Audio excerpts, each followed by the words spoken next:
Good morning students. Class 11 की geography की इस क्लास में चैप्टर नंबर 4 में लेक्चर नंबर 6 के माध्यम से आज आपको प्लेट विवर्तनिकी सिद्धांत का अध्ययन कराना है। इसके पहले हम लोग जो है विश्व की कुछ बड़ी प्लेटों का अध्ययन किए थे। छोटी प्लेटों के बारे में थोड़ा सा जान लेते हैं।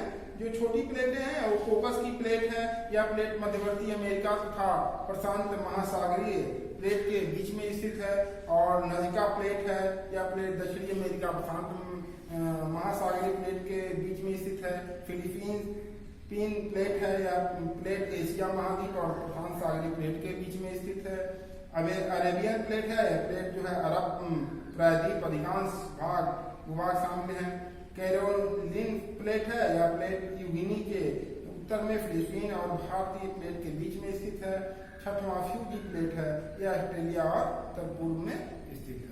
तो ये 6 छोटी प्लेटें थी और 7 बड़ी प्लेटें थी। ठीक है, आज हम लोग जो है प्लेट विवर्तनिकी सिद्धांत का अध्ययन करते हैं।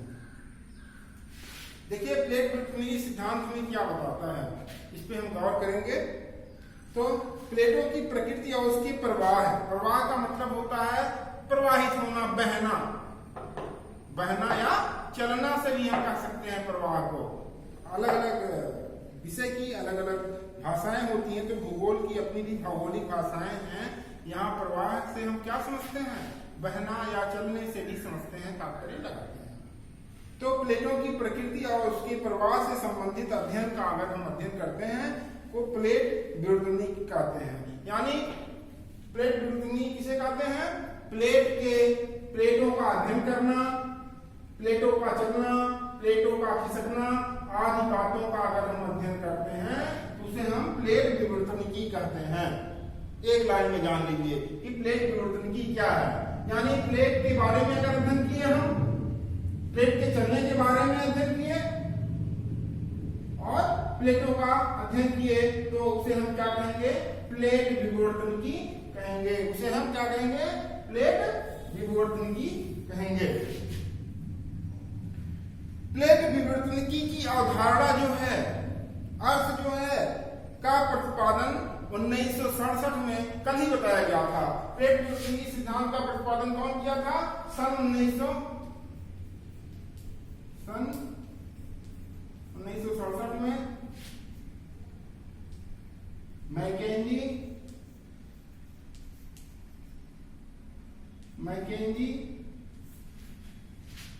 पार्कर और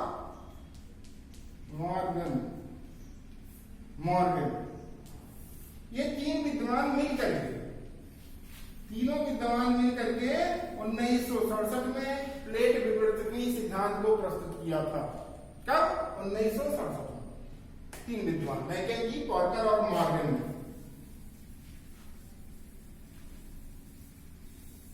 इतना आप जान लिए। इसके बाद हम जानते हैं और चीजें।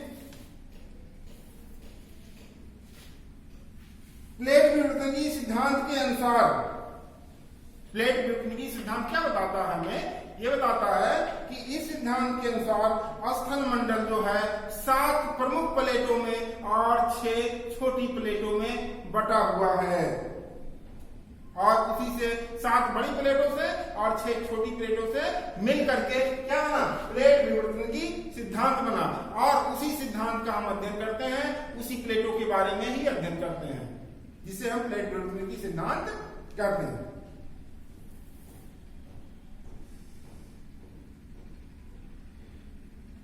अभी आप जान लिए कुछ बड़ी प्लेट और कुछ छोटी प्लेट। तो जो बड़ी प्लेट है, ठीक है, और जो छोटी प्लेट है, उन्हीं प्लेटों के सहारे या उन्हीं प्लेटों के किनारे सर्वाधिक महत्वपूर्ण होते हैं। क्या, कौन से भाग, प्लेटों के कौन से भाग, किनारे वाले भूभाग। किनारे वाले भाग जो होते हैं वो सर्वाधिक महत्वपूर्ण होते हैं, क्योंकि भूकंप, ज्वालामुखी और अन्य जो है विवर्तनिकी घटनाएं इन्हीं प्लेटों के सहारे ही घटित होती हैं। यानी जो बड़ी प्लेट है, बड़ी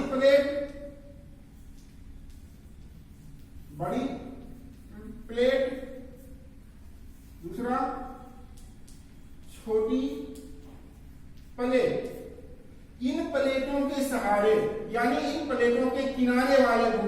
पर ही जो घटनाएं घटित होती हैं, जैसे भूकंप हुआ, ज्वालामुखी हुआ और विभिन्न घटनाएं जो घटित होती हैं, ठीक है।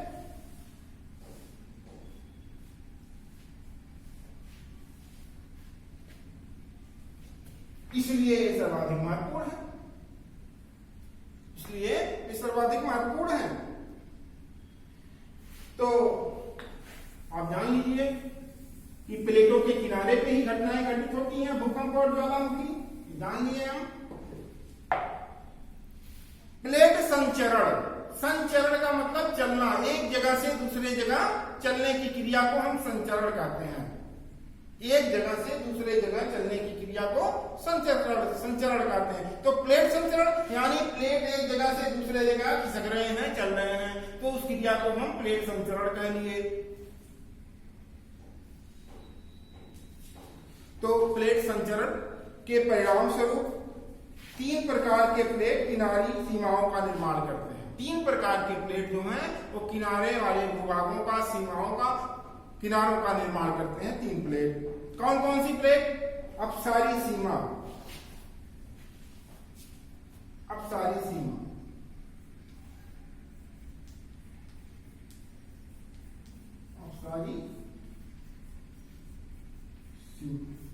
अपसारी सीमा का निर्माण है। तो अपसारी सीमा किसे कहते हैं?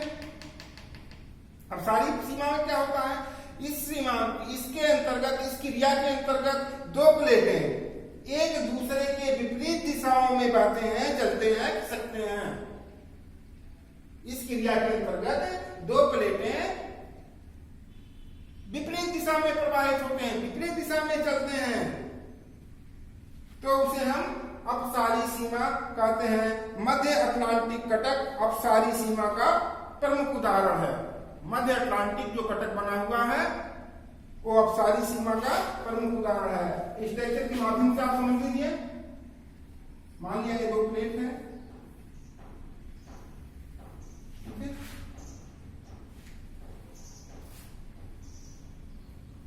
दो प्लेट है,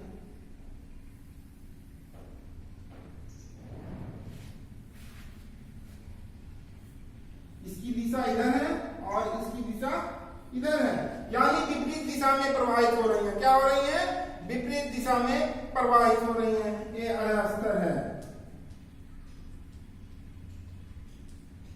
ये अधस्तर, ठीक है, अधस्तर जुड़ा हुआ है आपस में। अब दोनों प्लेटें जो है चल रही है, खिसक रही हैं। अब क्या होगा?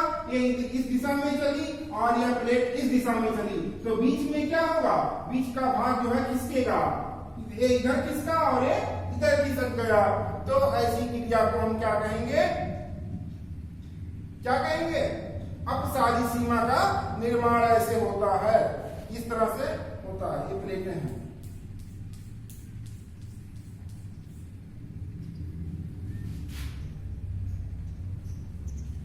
अलग अलग प्लेट थी,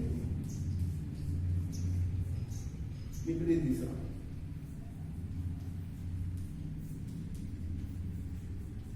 ये भी विपरीत दिशा।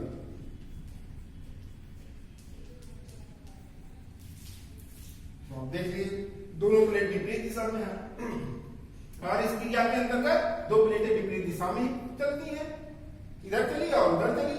तो ऐसी प्लेट को हम अपसारी सीमा के अंतर्गत, अपसारी सीमा का निर्माण इसी तरह से होता है।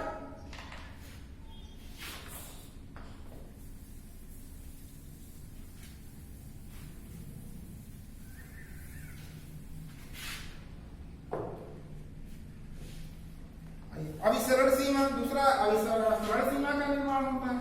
अभिसरण सीमा, अभिसरण,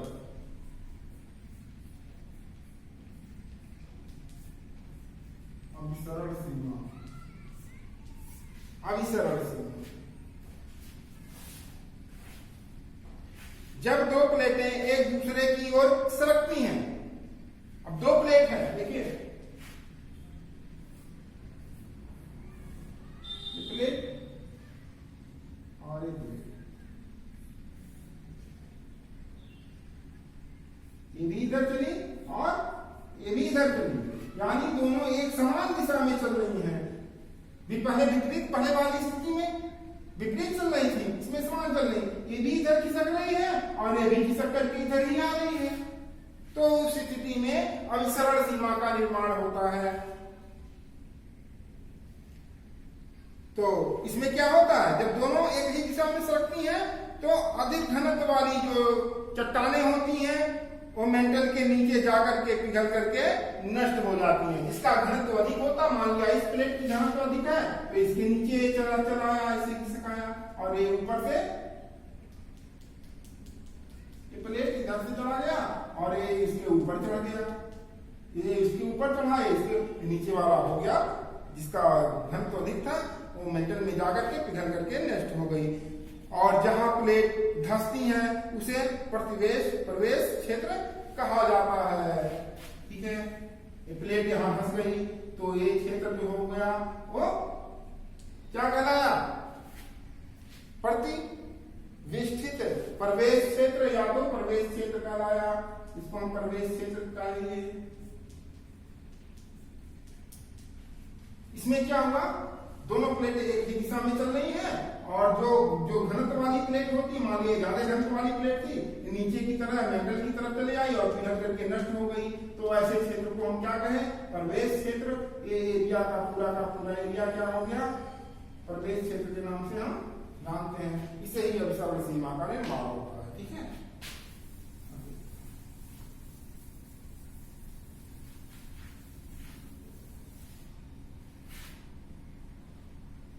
रूपांतरित सीमा, ये देखिए तीसरा स्थिति जो होगा, कंडीशन होगा, तीसरी कंडीशन प्लेट विवर्तनिकी में वो क्या है, रूपांतर सीमा। रूपांतर सीमा, तो रूपांतर सीमा का निर्माण देखिए कैसे हो रहा है। इस स्थिति में, रूपांतर सीमा की स्थिति में क्या होता है, इसमें दो प्लेटें एक दूसरे से अलग अगल बगल सरकती हैं। क्या होती हैं, अगल और बगल सरकती हैं, अतः इसे संछरी प्लेट किनारों का निर्माण होता है। कैसे प्लेटों का निर्माण होता है, संछरी प्लेटों का। इसमें प्लेट किस तरह से चल रही है, देखिए रूपांतरण भ्रंश का निर्माण होता है।